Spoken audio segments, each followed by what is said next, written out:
Hello, welcome to the David Watson podcast. Today I spoke with Timothy J. Hunt and we got into a dark conversation with laughter, and that is just brilliant.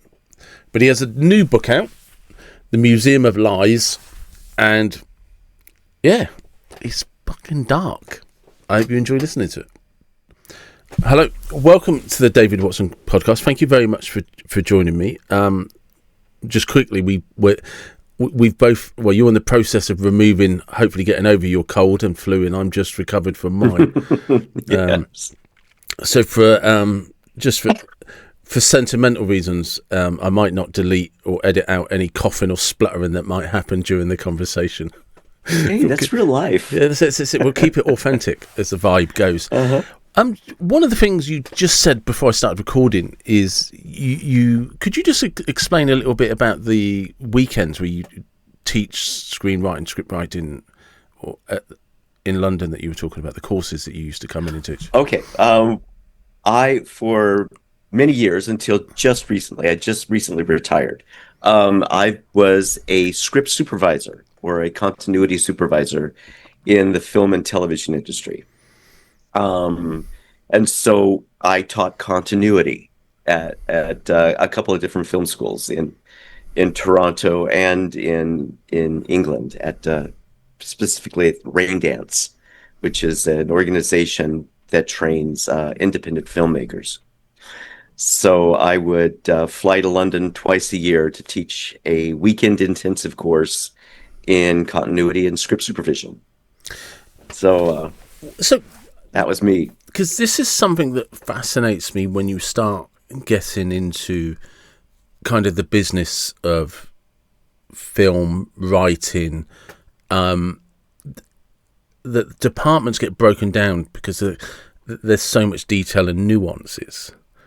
You know, like it's very good now with YouTube. You can get those little 1 minute reels where somebody will say, "Did you see this in the film? And did you know the director was referencing this?" And and do you know what I mean? And you're just like, "Oh wow, okay, yeah, no, I missed that in the 100 times I've seen the film. I never noticed that little detail." And so what is? I noticed those details. This is why I'm asking, because so what is continuity and supervision? What is, because I wouldn't know what that means in a practical Okay, sense. I'm the script supervisor. So I'm in charge of the script. I'm a department in film. I'm a department head, and I'm the only department of one person. Every Oh, other department has lots of people, but the script continuity is just one person. And you should know that every film and television shows, they're all shot out of order. yeah. You don't ever start filming with page one of the script and go to the end. Or a television series, you maybe off, if it's you're shooting a whole season, you often don't, you like shoot everything in episode one, then everything in episode two. Often we block shoot because of actor availability, time, whatever. So it was my job on film to make sure everything looked like it was shot in order. Yeah. So like if I walked from this room into that room, you know, often this room was the set on one place, and that room could be a different set in another country 6 months from now. And it has to look like I just walked in this shirt with this number of buttons buttoned and into that room over there. So And it looked to give the appearance that it all happened seamlessly. so you would literally, I might be overthinking this. So behind you, I can see a bookshelf. So if So many binders. yeah, These but are but like here, but, these are all like but your job would TV be to scripts make and movie sure they were scripts. still in the same place if the film had moved on 6 months. Uh-huh. Yep. And that's only one aspect of it. Another aspect of it is every scene in a movie or a TV show, um, it looks like it was all just recorded in one golden moment and then you moved on. So like a 30-second scene, like a conversation between two people, could have taken 2 hours to shoot and is made up of 20 or 30 different camera angles, depending on the budget of the film, or sometimes even as little as 5 different camera angles. And multiple takes. So I have to make sure that every take the actor did exactly the same motion at the exact same time. They turned to, clockwise or counterclockwise on the exact line that they did it every time so that the editor can edit it together to make it look like it only happened once when actually it happened 100 times. And we have to give the illusion that it only happened once. So I have to make sure that every coffee cup, like on the table, is turned with the handle that way. So if you cut between two different pieces of film, it doesn't Yeah, of course, yeah. teleport back and forth, or if it's on the wrong side, or, especially eating scenes. If you look, you'll see like cutlery on the table teleport all over the place. And in films, like, things happen. Pictures on the wall change. Yeah. I think in like Pulp Fiction, there's famously in one scene, there's bullet holes in the wall Okay. behind Samuel L. Jackson before the guns were fired. So, uh, so they obviously I'm shot going to that notice take that now. of him after they fired the bullets in earlier. So, there's stuff like that. And it was my job to make sure that none of that stuff happened. But So that must have bled into real life. it was a fun career. Yeah, but Pardon me? that must have bled into real life, like the attention to details. Okay, so the truth is there are not many script supervisors in the world, and every project that has a script needs a script supervisor for these very reasons. And the reason it's there's not many of us is because it takes a certain kind of personality. You have to be like incredibly anal retentive. You have to be obsessive about small details. In fact, you have to be like borderline OCD. I'm just sorry. To do The this reason job. I'm laughing, it just popped in my head. It's almost like it's a mental health description. Oh, by the way, we've got a job that can help you. Exactly. You No, are you, yeah, you for do this have a particular mental illness, but this job is yeah, for that you. I happen to have. Yeah. I'm like borderline OCD, so I have to have everything in order. So you need people like that to Yeah. do this particular job. If you're sort of a free spirit, loosey goosey kind of come what may person, you crash and burn so fast in continuity.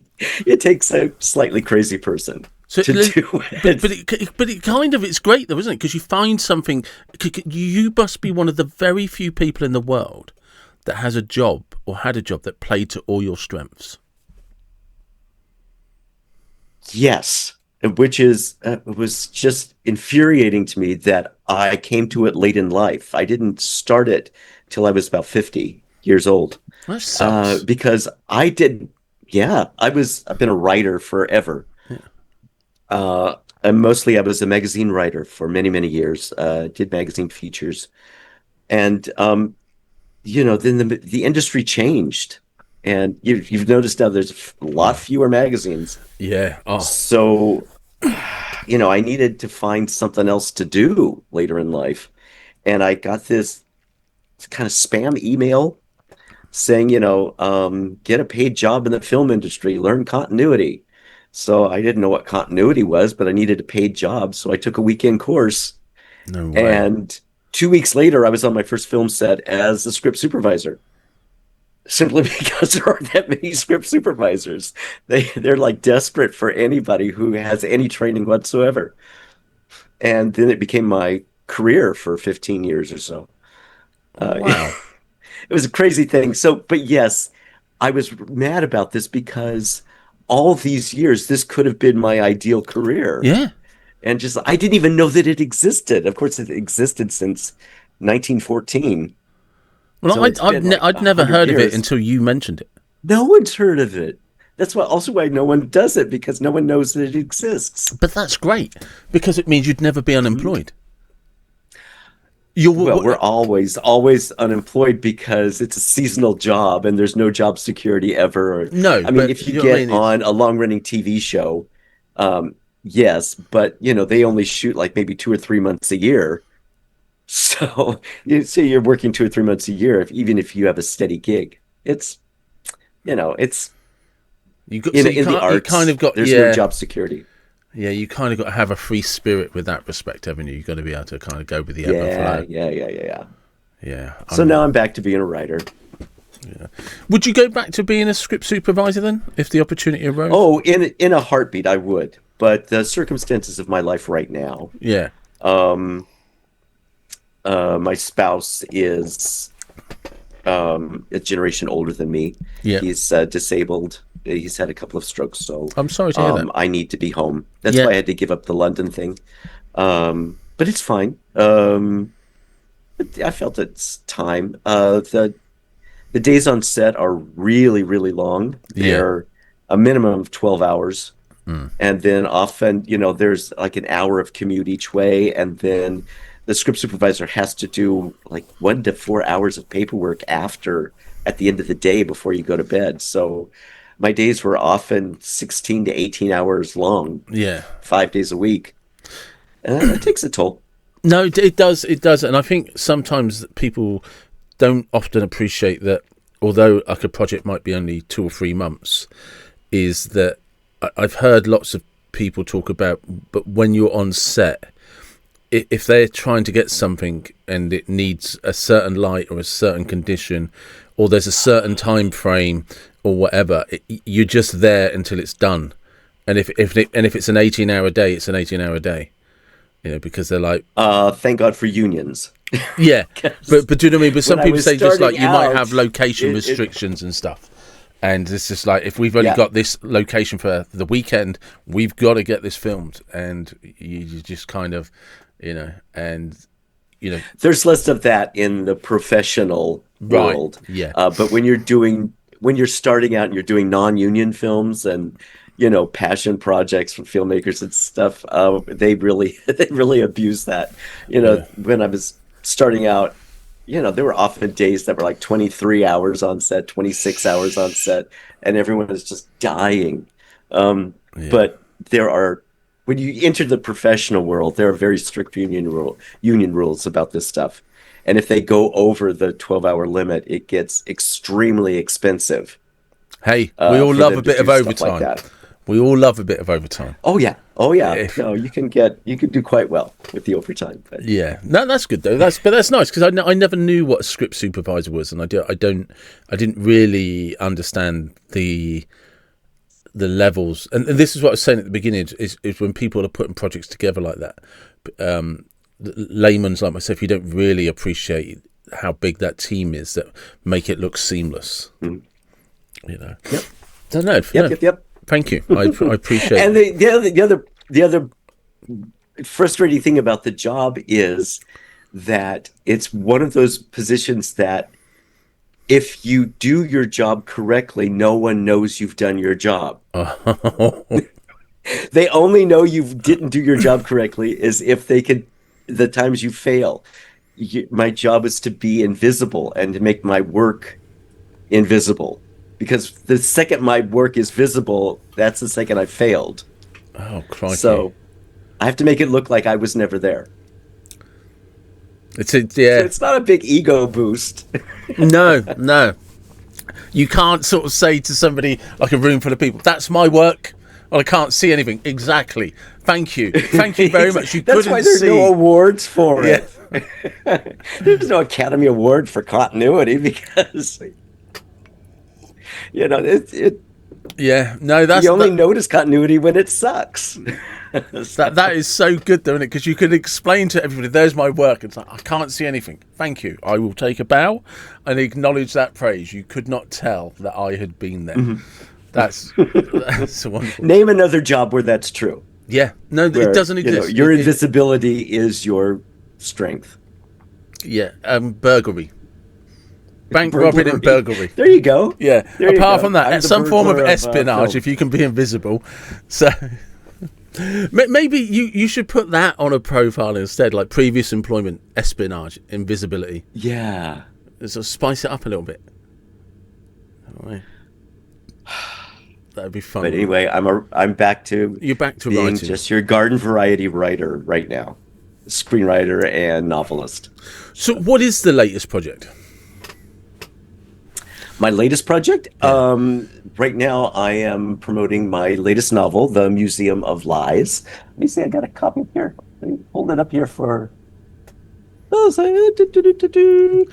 And it's actually a British publisher, Click Street. It's published in London. Oh, that's not in focus. There you go. Hmm. Me. Yeah, so I'm promoting that. It's my latest novel. I've written, this is my ninth book. So, yeah, and this is like my first literary novel that I've written. I've written like nonfiction and children's fiction and Yeah. all sorts of stuff, but this is my first literary novel.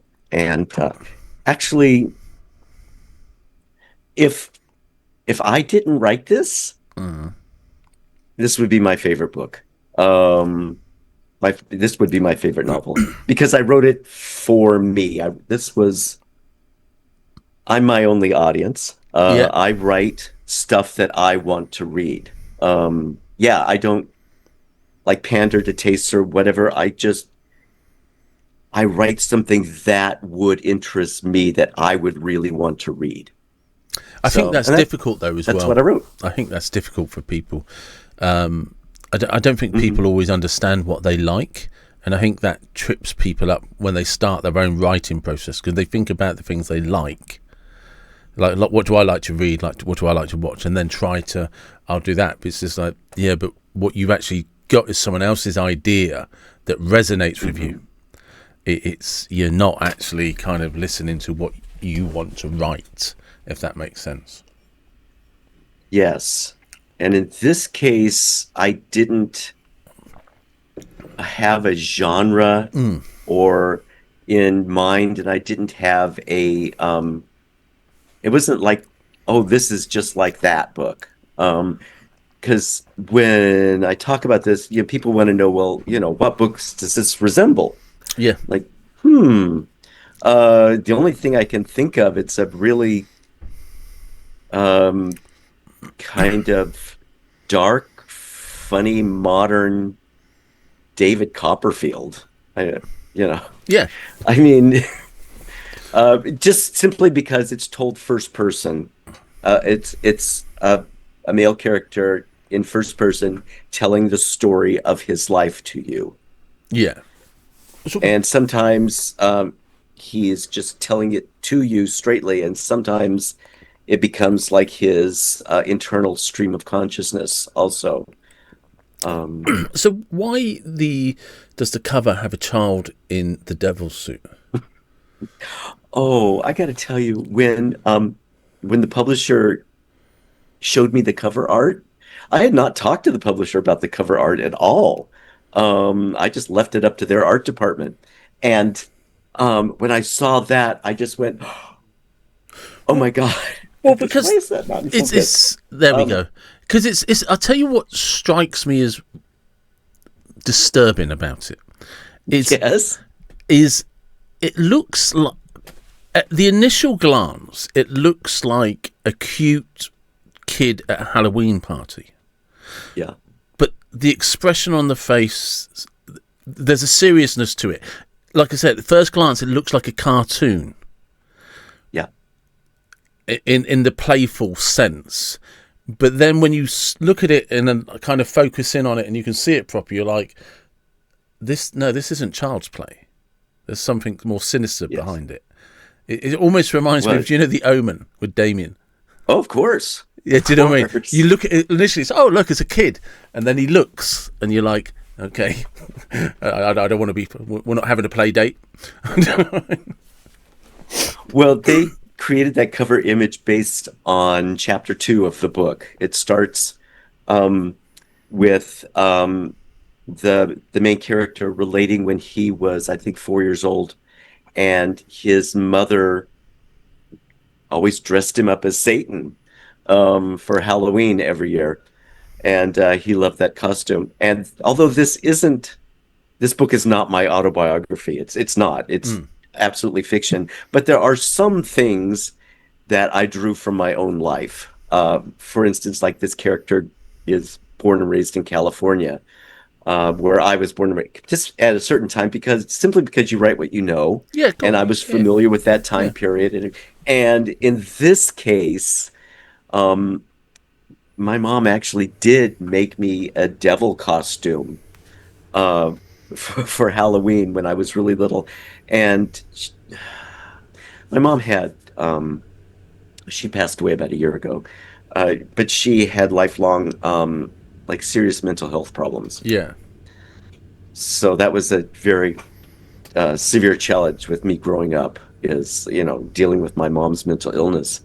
And she made me that she was like bizarrely religious also.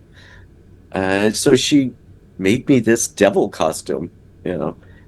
But when she made it, she like put a lot of extra fabric in the legs and the arms, like up inside so that every year she could let it out.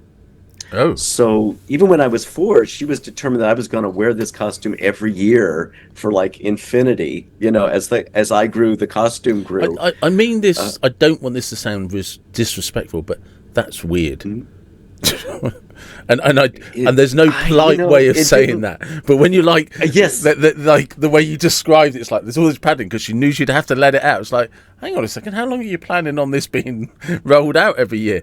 You know, it's just like yeah. that's No, it's yeah, not disrespectful, but okay, this was my normal. yeah, of So I course. didn't I didn't realize it was weird at the But time that's why I was trying to because it say, was my like, I everyday don't want it to life. be disrespectful because I think Oh no, people it's don't not. No, understand. But and I don't want to cut you off either, so I apologise. no, But it's fine. people don't understand that if you grew up with somebody who's a parent who's got mental health, that's your normal, that's your baseline understanding of Hmm. adults. So Yeah.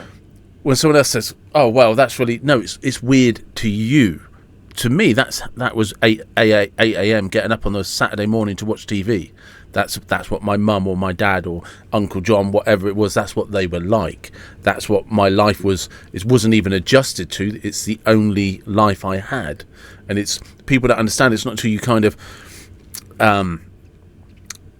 it's just like I had a few issues sort of like with my own family growing up and stuff, and it's not until you meet other kids at other schools and you interact with other parents you're like, oh right, this is like what happens on TV.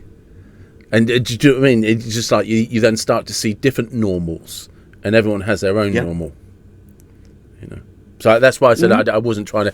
I didn't want to be disrespectful to it because it's like Oh no, not at all. there's a period in your life you don't know that the world's any different. No, my sister and I are very, very blunt about what it was like growing up with my mom. Like for instance, you know, you can see her in the book. It's J. Timothy Hunt. Yeah, Or, Uh,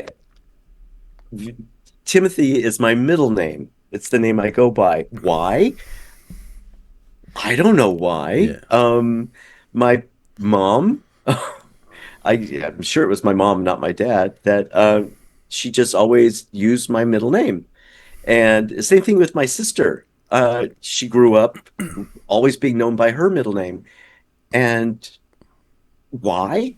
I don't know why, but it's caused a lifetime of confusion and headache for me and my sister. Because my first name is legally James. It's James Timothy Hunt. So, like, why, if you wanted to call me Tim or Timothy, just call me Timothy James. It's like, yeah, yeah, what was the harm in that? I didn't even know that my first name wasn't Tim until I was like, I remember when I was about 7 years old or whatever. I was at the grocery store with my grandma, my grandmother, who was an old Appalachian hillbilly lady. fantastic. At the grocery store with her, and she's loading stuff on the cart, and she goes, Tim isn't really your name, right? Like, what?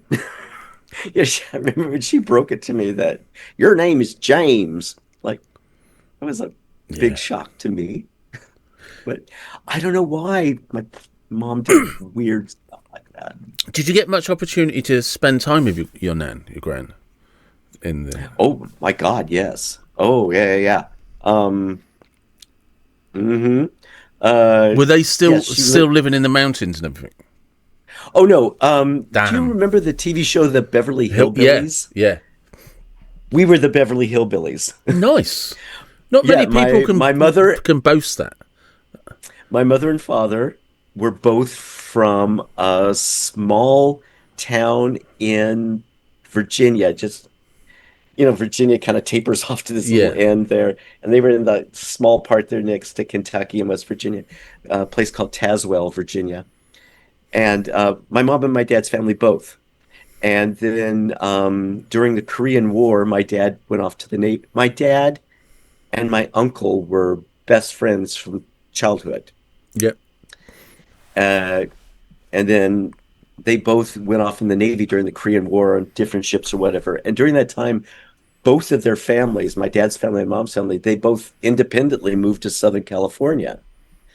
And then when my dad got out of the Navy, he went to go visit his best friend, whose family now was now living in Southern California. And then my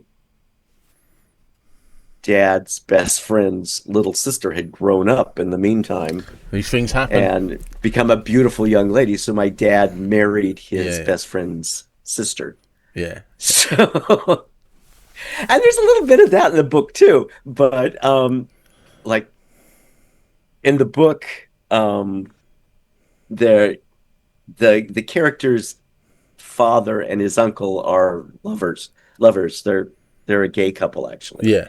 But that absolutely did not happen in my real life. That's total fiction. Like my dad and my uncle absolutely were not involved that way. No, they were two really straight guys. This total fiction did not happen. Yeah, but yes. So I grew up in both my dad's family and my mom's family were transplanted Appalachian coal mining families, living in Southern California. That's so it's brilliant. Weird. It gave me also made me like feel like an alien growing up. I mean, I was a native Angelino, a native Californian, but I never felt the like reason it fascinates me is because it's kind of that era of California was probably what most people might recognize as kind of that freedom hippie kind of sun-kissed surfing. And then you've got these hard-nosed hillbillies who take no shit and would have known an incredibly difficult life if we don't get out and work and get food and stuff, we're dead in a week. It is, do you know what I mean? There's nothing kind of easy about that lifestyle. And like take for instance my mother's father and mother. My again, this was my normal. My grandmother, is irascible old. She was very much like Irene Ryan and the Beverly Hillbillies. If you picture that, that's my grandma. But she was like 4'10", 4'11". Her husband, my grandfather, was 7 feet tall. Shit. He was in. Yeah. I mean, when he came through doors, he'd have to like duck down to get through doors. And we never thought about it. It was just, that's the way he was. It was our normal to have a little tiny grandmother and a huge, enormous grandfather. And he was like really pencil thin. And I bet he had, I'm not a doctor, but if I were to guess, I think he had Marfan syndrome, which is a thing like Abraham Lincoln had also, because there was like physical things. So I'm sure he probably had that. I'm only 5'4", so I didn't inherit that from my grandfather. That's for sure. No. Yeah, but it's like a really weird way I grew up. Yeah. And I have pictures of him as a teenager in the hills of Virginia, sitting next to his moonshine still. This is what I mean. Yeah, that's what I mean. But and then you transplant. These were the Prohibition Depression guys. Exactly. Do you know what I mean? Where exactly. They were not boys you messed around with, and then they go to, and all I can think of is like the kind of stereotype California surfer, sun-kissed California, and these Appalachian hippies, hillbillies, who once had moonshine distills and probably hunted every day and all of that sort of stuff. Do you remember the famous like the hillbilly feud between the Hatfields and the McCoys? Vaguely. They're legendary. Yeah. Well, we were related to the McCoys. Yeah, but do you know what I mean? Because people don't quite understand, especially in like the mountain areas and stuff like that. It was fairly lawless, and family units were really tight, extremely tight, and there were family feuds, and those feuds were not pleasant, and that's No. you know, and then you've got, you know what, we'll move to California, and it's just like, Because, at that time in the 1950s, the early 1950s, of course they did. yeah, You know, yeah, of course, yeah, who wouldn't? you know, but It's a land of opportunity. And it was, that's when I was born and raised there, it was all orange groves everywhere. I'd wake up, if there was a chilly morning, you'd wake up and the skies would be black because all the orange groves around us, they would have things called smudge pots. yeah, They were like these things that they would light in the orange groves that would put off a lot of smoke to protect the oranges from frost. okay, And so, yeah, that was my normal. yeah, yeah. Just being, black hair in the winter. So, So, so, so how do you like? I'm tied in now on this devil's costume that you used to have to wear because of the bit that, and it scared me when you said it about how it was too puffed up and everything. Then you realise it's because you'd let it out every year. So, how do you reflect on that now? Apart from you seem to joke about it with a smile. okay, so my novel, The Museum of Lies, it's about a man telling about his life. He's had horrifically awful things happen to him. The most horrible abuse and bullying and like physical abuse, self-harm, mental illness. He has had a terrible life, but at the same time he's also had bizarre good fortune. He seems to be like a magnet for like amazing things happening to him, like unbelievably good things happening to him. At the same time, unbelievably bad things are happening to him. And as an example of that, that devil costume in my real life, I mean, it's kind of, this book is kind of based on my real life. It's not literally, it's all fiction, Yeah, but in the way that, like, I've had really awful things happen to me and really like amazingly good things. Like take, for example, the devil costume. After my mom made it, I was in the local paper wearing that costume. It's like I've always somehow I've never sought it out, but I've always ended up in the newspaper since I was 4. There have been pictures of me in the local paper. My sister drives her crazy. She has never been in the news. She's never been mentioned. She's never had a picture in the paper. We grew up together, and I've just weirdly have always been a magnet for publicity, and I've never sought it out. And like there I was at age 4 in the local paper in that devil costume. That was my first time in the news. it's crazy. So the conceit of the novel, the really fictional part it's really fictional, but this character who has all these like bizarre, coincidental, great things happen and horrible things happen. He finds out in midlife, like in his 30s, that one of the therapists he turned to help him with his mental problems was accused in the media later of implanting false memories in his patients All right. through something called recovered memory syndrome.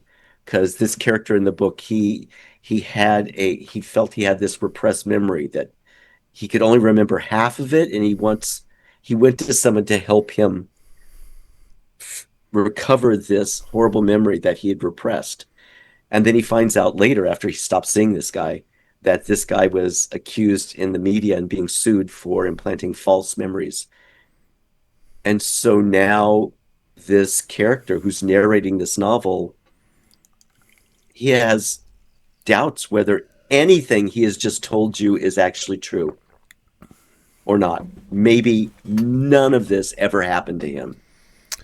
And yet these are his memories. He believes it 100% that this is his real life. and he can't, because of situations that happen, he can't prove anything that ever happened to him. And so he creates a museum to himself, where he gathers evidence to try to prove that everything that happened to him actually happened to him, that these are not implanted memories, and he kind of drives them insane. That's Um, that's it's a sad, disturbing, dark it's book, but it's also very funny at the same time. I mean, even when I read it, I burst out laughing but that's kind of sometimes like when I read it. psychologically, it's terrifying. Do you know what I mean? If you think something's happened to you and then you've discovered that somebody might have just made you feel like you were abused or the horrifying Oh, event, absolutely. and it's But that's real. That really happened in the 70s and 80s, even into the 90s. There was this thing called recovered memory therapy, or RMT, where you'd seek out these therapists who would lead you through regressions and things like rebirthing, and yeah, where they would like put you in hypnosis and to send you back and try to get you to recover all these lost memories. And but they found out, like, much later, that this process was actually implanting memories, that what the therapist was doing. Like, so when the man came through the door, were you afraid? And so you're thinking about this as oh, a man is coming through the door. But you hadn't told the therapist that there was a man coming yeah. through the door. And now you're picturing it in your mind. And then they lead you step by step through this. And then, did he touch you? Did he touch you on the shoulder? And then you can, like, oh, okay, I'm imagining him. And then these become hardwired memories in your brain. And there have been there's hundreds of court cases about this, and people have been sent to prison for murder based on other people's recovered memories, false memories. Famously, this one guy in the 90s, his daughter, his adult daughter, remembered her father killing her childhood friend when they were kids. And he was, based on her testimony of these recovered memories, he was sent to prison for murder when he had nothing to do with it. He was later freed and sued a whole bunch of people. Famous case. And in California, I think there was an entire preschool. All the staff of the preschool were all sent to prison for satanic ritual abuse of children based on this stuff, where they would false memories that were implanted. And of course, all these people were later exonerated.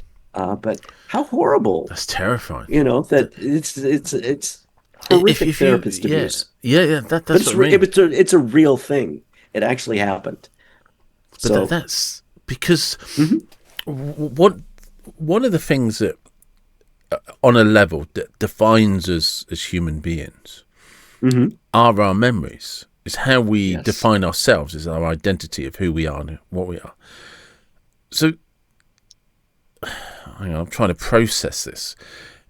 If somebody kind of implants these memories that make you feel that you're the victim of some form of abuse, and then you discover that none of it's true, and I'm now just the victim of an horrific lie. So you were never a victim to start with. So your whole body you would at some point process that into some learning behaviour to protect yourself, only then to discover there was never anything happened to you, so nothing was ever wrong. And now that's exactly why you are an abused victim, because of a false...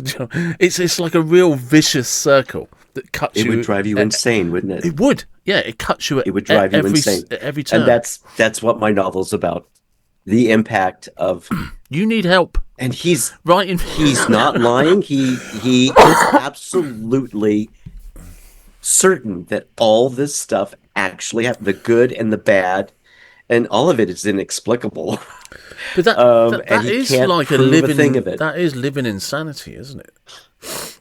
Uh-huh. That's really clever, by the way. So, but so what we found out about memories don't work like tape recorders or No, they or don't. old VHS tapes or whatever. No, we don't really like store all memories in our brain. Yeah, so The brain. people don't realize is that there is no such thing as a memory. We don't remember anything. What we have is a set of neurons that fire off and remind us of emotions, Yeah. and we build the Hmm. pictures around our perception of what that memory should be. It's like a predictive behavior in reverse.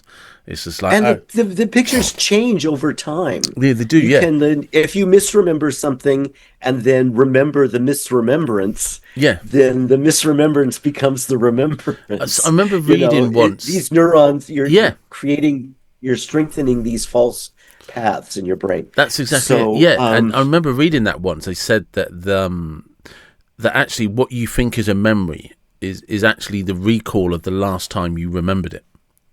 yeah, So it's never the original. It's always the yeah, copy.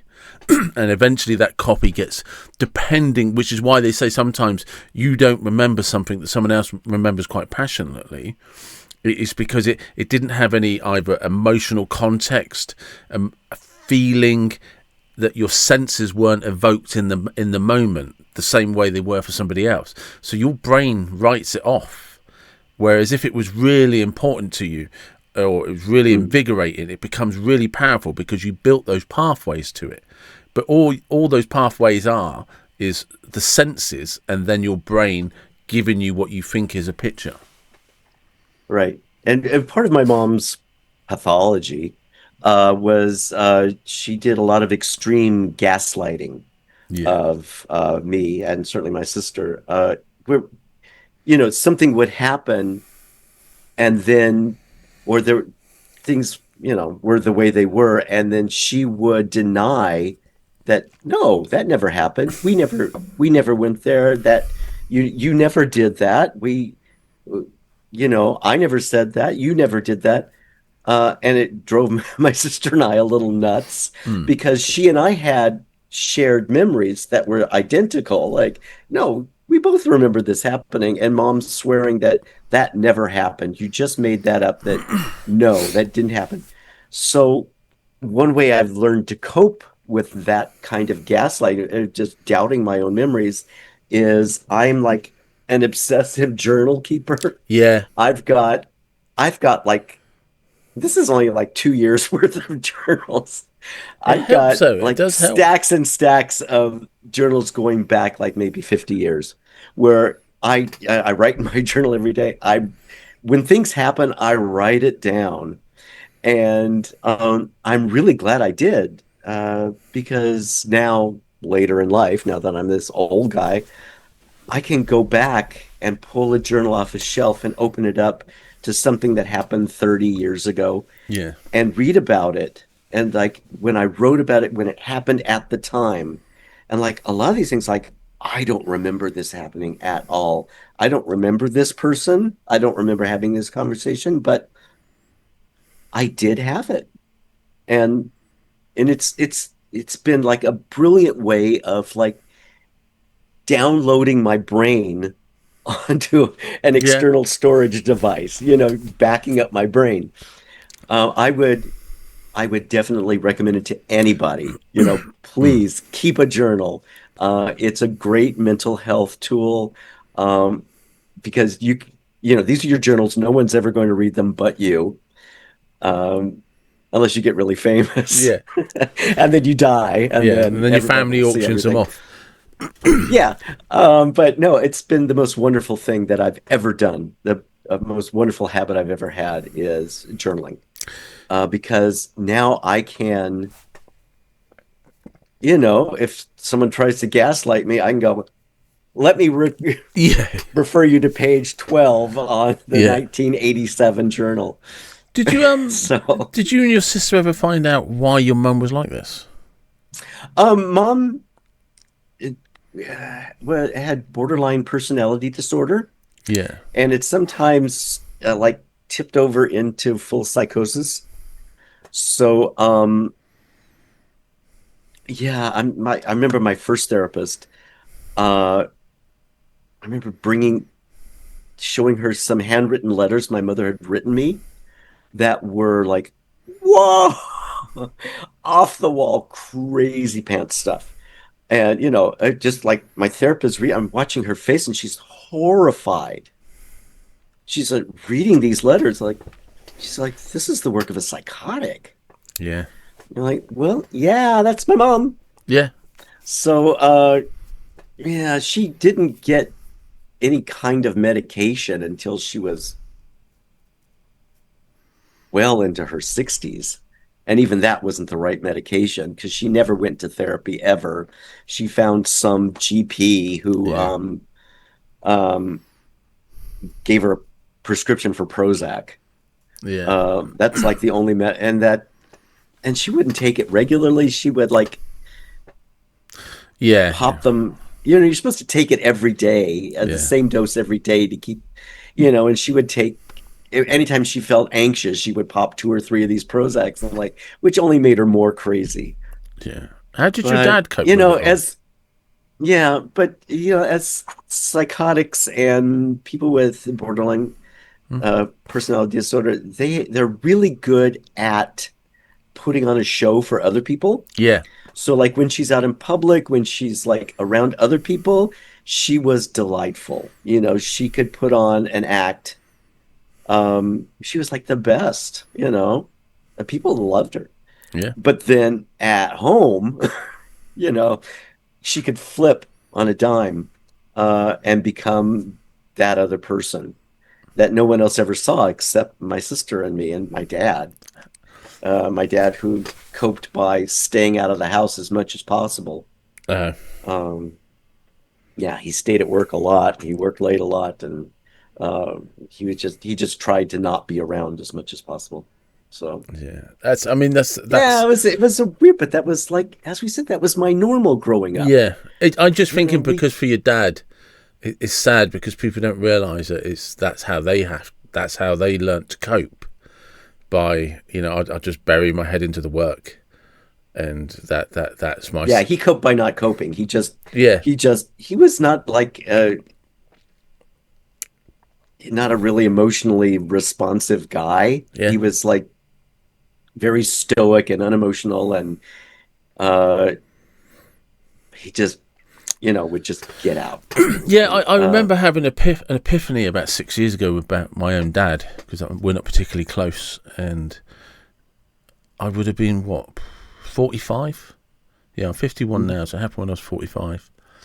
And I remember I was having a really bad time myself, and I kind of was having this whole reflection about my dad, and it just suddenly dawned on me for the first time in 45 years, like maybe he just had his own problems and was doing the best he could.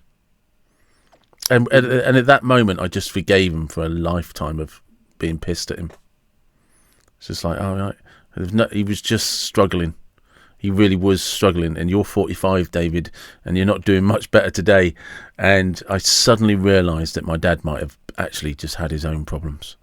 And he might not have been great, but he was doing the best he was able to do. It was shit, but it was the best he had, and that's all. What more can you ask him? And it's not excusing anything. It's just understanding that actually he had 3 kids. He was unhappy in his marriage, and he just had to get by each day the best way he could. Yeah, and my poor dad, I saw like a scar here on my thumb because when I was in Cub Scouts, when I was a kid, my dad wasn't around, so I had to teach myself to whittle. Yeah, And, like I carved off my thumb as I'm trying to teach myself how to whittle wood. My dad, was this macho guy. It was hard for him. I was his only son. And, I was this gay kid. yeah, I was like this obviously gay kid. And even back in the early 1960s, yeah. what do you do? There was, I'm laughing because I remember that era. Do you know what I mean? And these were guys that they loved their sons, but also, like you say, if you were obviously gay as a kid, your dad knows, everyone in the neighbourhood knows, and your dad And did you remember? And I'm going to try and tread carefully because I don't want to offend anybody. But do you remember how these things were depicted in the 60s and the 70s? If there was do I? But do you know what I mean? Because it was like if there was a gay camp kid, it was always the most masculine father ever. And he would be 6'4", dressed like a lumberjack, could change a tyre just by picking the car up with his hand and undoing the bolts with his hand. And then and they would always send like the gay dancing kid down the road. Hi, Dad. Do you know what I mean? And it was always that stereotype. So, do you know what I mean? That was me. Yeah, That was me. And I didn't know, as a kid, I didn't know why my father always kept like 10 feet away from me. And, we never had any conversation deeper than what you would have with a stranger in an elevator, and I lived with him for, 18, 19 years. And that's the thing is, that's the thing is, I think it's difficult for people to understand today in 2025 that in the 50s, 60s, 70s, that they weren't being horrible. They didn't know what to do. It was everything. They had no frame of reference. No, nothing. And they just. I was like that. Yeah. It is. I wasn't the kid that he felt he deserved. Yeah. Because he was like, he loved football and he was a veteran and, he was not religious at all. My mom was super religious and he was almost, I don't think he was atheist, but he was certainly agnostic. So there wasn't any of that level of confusion, the whole Christian thing. But he just didn't know what to do with me.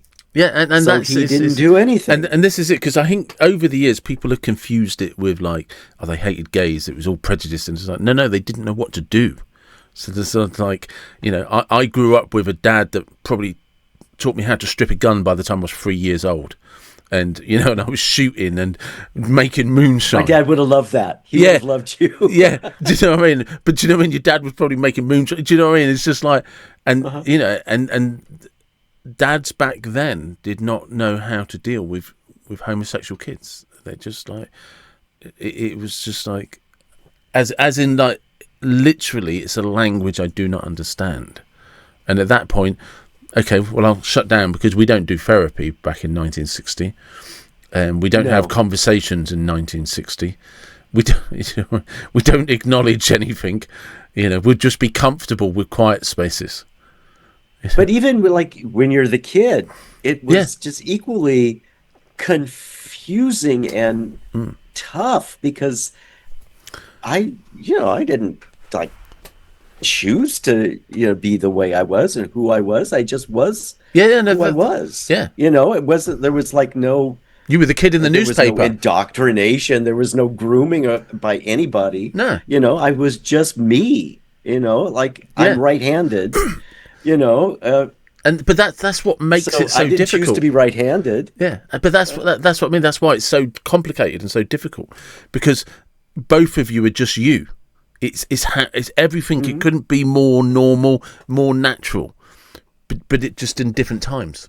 It just So it was tough.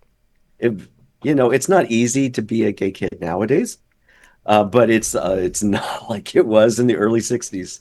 It's not at all like it was. And then, of course, because of who I am, and the time I was born, I only really came into my own in the early, around 1980-ish, the late 78, 79, 80. And then that coincided with the start of AIDS. Oh, yeah. Like, that helped your dad come to terms with it? No. No. So it's just like, oh, great. And now, so that finally that I'm accepting who I am and I'm falling in love and I'm really just, starting to live my life, then there's a plague on people like me. Yeah. Like, and then the social stigma of being gay was like even worse than it ever was before. So it's like, oh, great. So like, there was that. This is like film, wasn't there, with Matthew McConaughey, which really. I never saw that one. He got the Oscar for that, didn't he? Yeah, I think he did. But I tell you what's really good about Dallas it. Buyers Club. Yeah, that's it. Thank you. The Dallas Buyers Club is what's really good about it, because in the film I think he was like a rodeo hand or something, ranch hand or something, Mm-hmm. and as promiscuous as you can imagine, but completely heterosexual. And when he discovered he had AIDS, and people knew, the whole part of the premise of that film is then everyone accused him of being homosexual, closet gay. Mm-hmm. And it was as soon as you said about that, because of the AIDS epidemic, I remember it. I remember Elton John and obviously Freddie Mercury and George Michael and people like that, because they were just, everything was, well, only gay people get AIDS, and people don't understand. But then there was Arthur Ashe. Yeah, yes, a very straight tennis player. Exactly. But it was just when those people initially, I remember when it was kind of the news broke. Because didn't Liz Taylor do a lot for the AIDS foundations? Oh, she did so much. So much. She was lovely. And one of the biggest obstacles I remember they had with the AIDS epidemic back in the 80s was, as far as everyone was concerned, only gay people got AIDS. So, and it was... Ronald Reagan was president. He wouldn't even say the word. Yeah. He wouldn't even say the word AIDS. So... Yeah, and it's strange. It's funny because, like, you know, like we talk about people the way they talk about today in 2026. It's like, you've no idea how good it is. You've no idea how good it is. It used to be a different world, you know. And like you say, and it took a long time. It took people like Arthur Ashe, and people to realise that AIDS was just, you know, it had nothing to do with sexuality. And no, it was a virus. Yeah, but it was. I remember in the early 90s, I was looking for an apartment in New York City to move into, and I was, you know, a friend and I were looking. We weren't a couple at all; we were just friends. Yeah.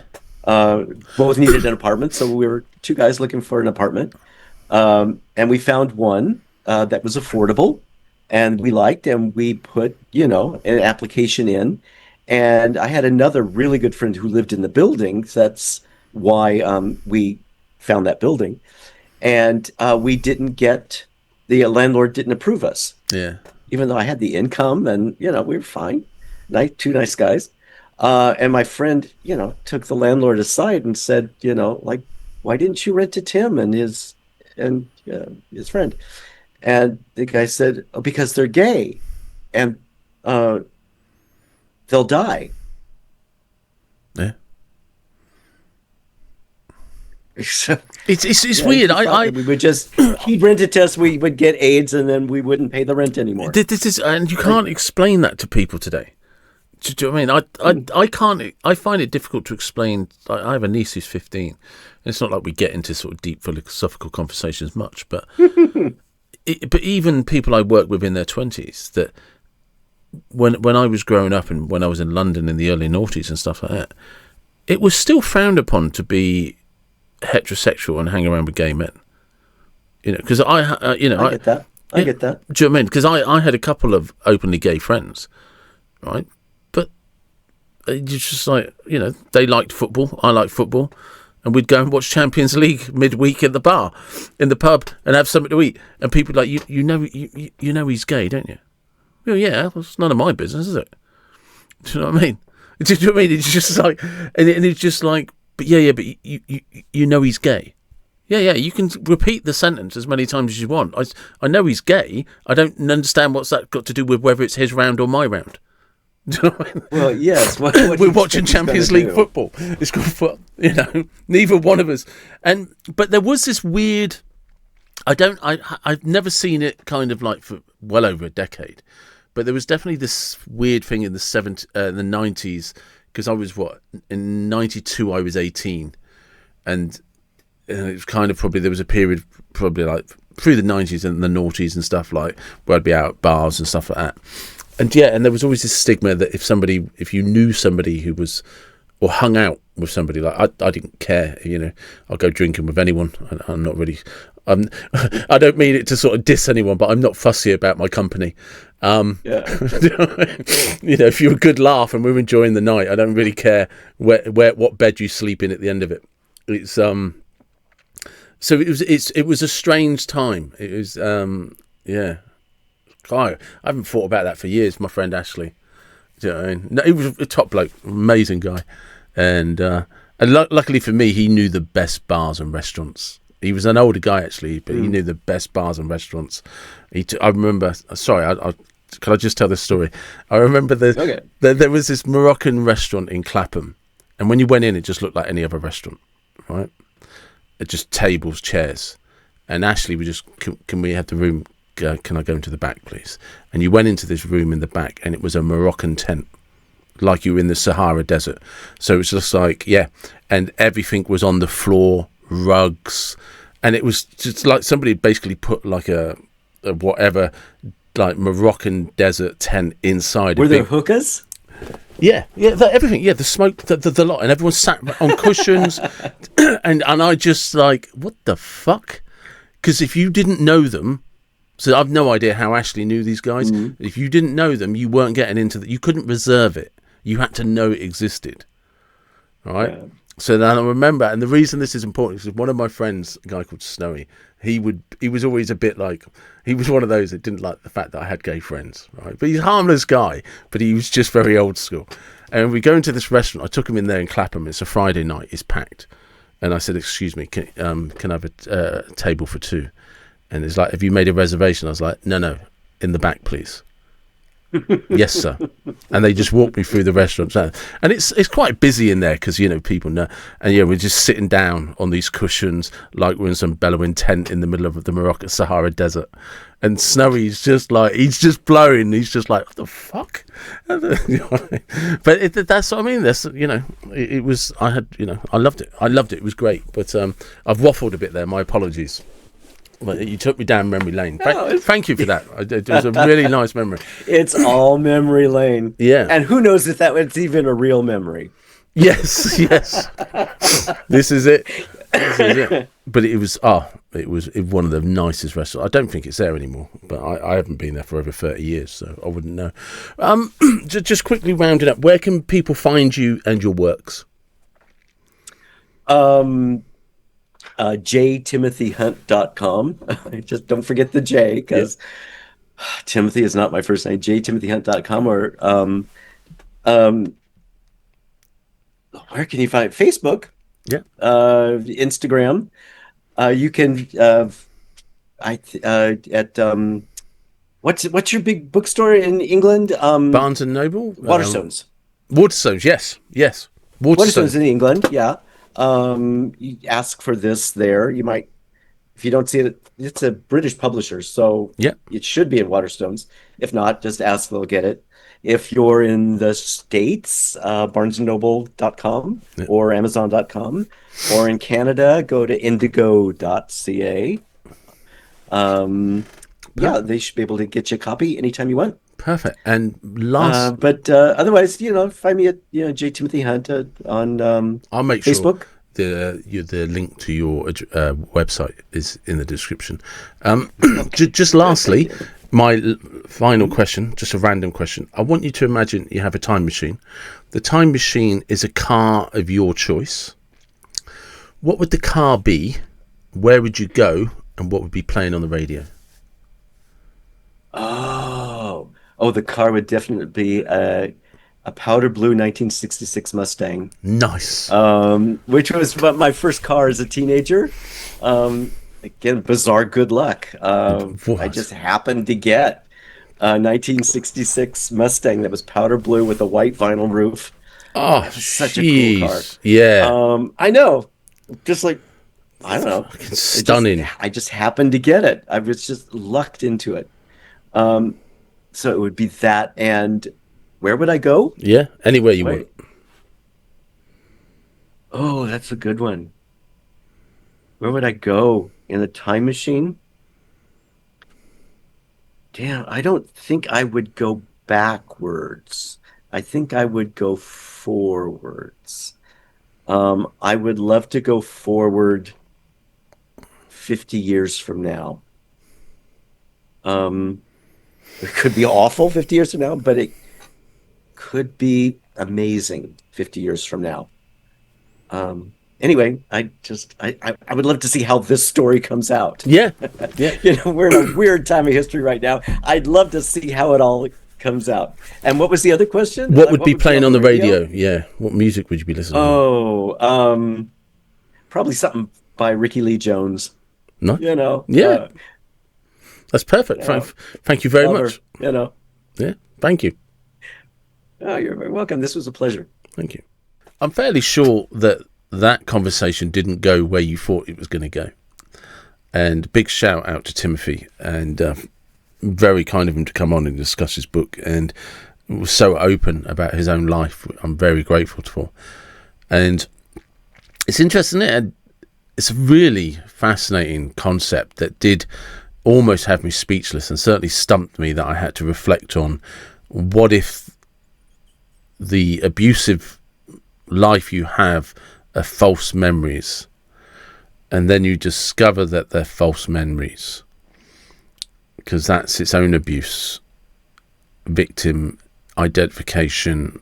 Just, it's a web of lies, isn't it? And it's that perpetual wheel that just turns. So as I said, very grateful to Tim for talking to me, and please go and check him out. The links will be in the description.